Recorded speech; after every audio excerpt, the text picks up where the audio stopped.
Don't forget to subscribe. Follow our channel for Islamic information. बिस्मिल्लाहिर्रहमानिर्रहीम। चहल अहादीस का जो कोर्स है उसमें से हदीस नंबर 17 है। क़ाल नबी सल्लल्लाहु अलैहि वसल्लम इअ्तदिलू फ़िस्सुजूद। नबी सल्लल्लाहु अलैहि वसल्लम ने इरशाद फरमाया अपने सजदों में मयाना रवी इख्तियार करें। उसके दो मतलब हैं।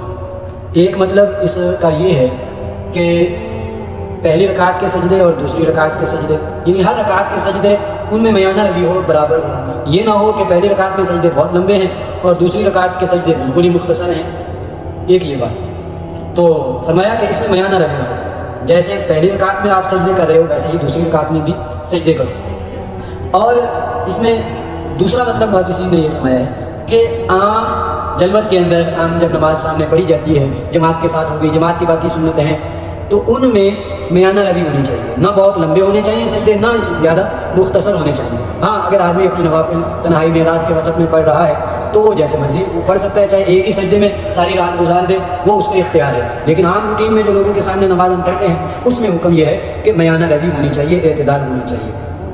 यहाँ सिर्फ सजदों का जिक्र है, लेकिन पूरी नमाज में ही ये हुक्म है। इसी तरह रुकू के अंदर, कादा के अंदर, कौमा के अंदर, जलसा के अंदर, क्योंकि इस पर एक वाक़या है। नबी करीम सल्लल्लाहु अलैहि वसल्लम मस्जिद नबवी में तशरीफ़ फरमाया, मजलिस लगी हुई है। एक साहिब आते हैं, आके उन्होंने नमाज पढ़ी और फिर नबी सल्लल्लाहु अलैहि वसल्लम की खिदमत में हाज़िर हुए। अस्सलामु अलैका या रसूल अल्लाह सल्लल्लाहु अलैहि वसल्लम। आपने सलाम का जवाब दिया और फरमाया तुम फसल्ली फ़इन्नका लम तुसल्ली, उठो नमाज पढ़ो, आपने तो नमाज ही नहीं पढ़ी। उसने जो है आपकी बात सुनी तो उठा और दोबारा नमाज पढ़ के उसी तरह आ गया और सलाम किया। आपने यही इरशाद फरमाया तुम फसल्ली फ़इन्नका लम तुसल्ली। अच्छा, ये 3 या 4 दफ़ा वाक़या हुआ। जब तीसरी या चौथी दफ़ा वो नमाज पढ़ के आ गया तो आपने फिर यही इरशाद फरमाया। तो उसने अर्ज़ किया कि या रसूल अल्लाह सल्लल्लाहु अलैहि वसल्लम फरमा दीजिए नमाज में क्या कमी है, मैं तो जैसे मुझे आती पढ़ ली। तो आपने फरमाया कि रुकू सजदे कौमा जलसा ये आपने अच्छी तरह से नहीं अदा किया। अब ये बात ज़हन में रख लें, नमाज तब बनती है जब हुज़ूर सल्लल्लाहु अलैहि वसल्लम के तरीके के मुताबिक। आप फरमा रहे हैं कि अपने नमाज के अंदर अरकान को खुशू खुजू के साथ, तादील के साथ अदा करो, लेकिन अल्लाह पाक मुआफ़ फरमाए हमारे रुकू में, सजदों में, कौमे जलसे में बहुत ही बेतरतीबी और बेइत्तिदाली होती है। हमारी नमाज माअज़ल्लाह ऐसी होती है कि जो काले कपड़े में, जिस तरह हदीस पाक में आता है कि बाज़ नमाजी ऐसे हैं कि उनकी नमाज पुराने कपड़े की तरह लपेट कर मुँह पर मार दी जाती है, कबूल नहीं होती। देखिए ये सहाबी, ज़ाहिर बात है सहाबी होंगे जो आए हैं और आप उनको फरमा रहे हैं, तो उनकी नमाज है। और आज का क्या हाल है हमारी नमाज, कितनी बेइत्तिदाली होती है। बस हमारी तो ठुमके हम मारते हैं और इस पर लोग कहते हैं बस ये अल्लाह के दर पे आ गए, हाज़िरी होगी बड़ी है, अल्लाह आप पे कबूल करेंगे। नहीं, ये बात नहीं है।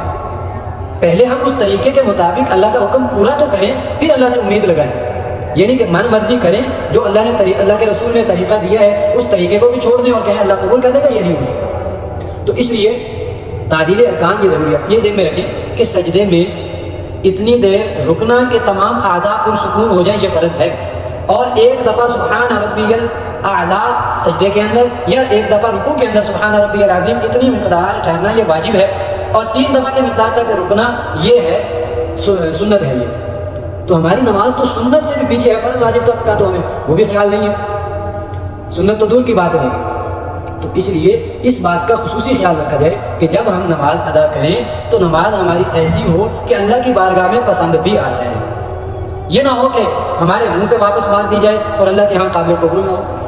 तो इसलिए इस हदीस को ख़ास तौर पर ज़हन में रखें और नमाज पढ़ते हुए इसके मुताबिक नमाज अदा करें। और जहाँ तक हो सके अपने हल्के अहबाब में, अपने दोस्त अहबाब में इस बात को प्यार मोहब्बत से उनको भी समझाएं कि नमाज अल्लाह के सामने हाज़िरी है और ये तभी नमाज बनेगी, तभी काबिल कबूल होगी जब हम इस तरीके के मुताबिक पढ़ेंगे जिसका हमें हुक्म है, जिसका हमें बताया गया है। अल्लाह पाक हमें अमल की तौफीक नसीब फरमाए और हमें ऐसी नमाज़ें अदा करने की तौफीक अता फरमाए जो हकीकतन नमाज हूँ और अल्लाह की बारगाह में मकबूल हूँ। वमा अलैना इल्लल बलागुल मुबीन।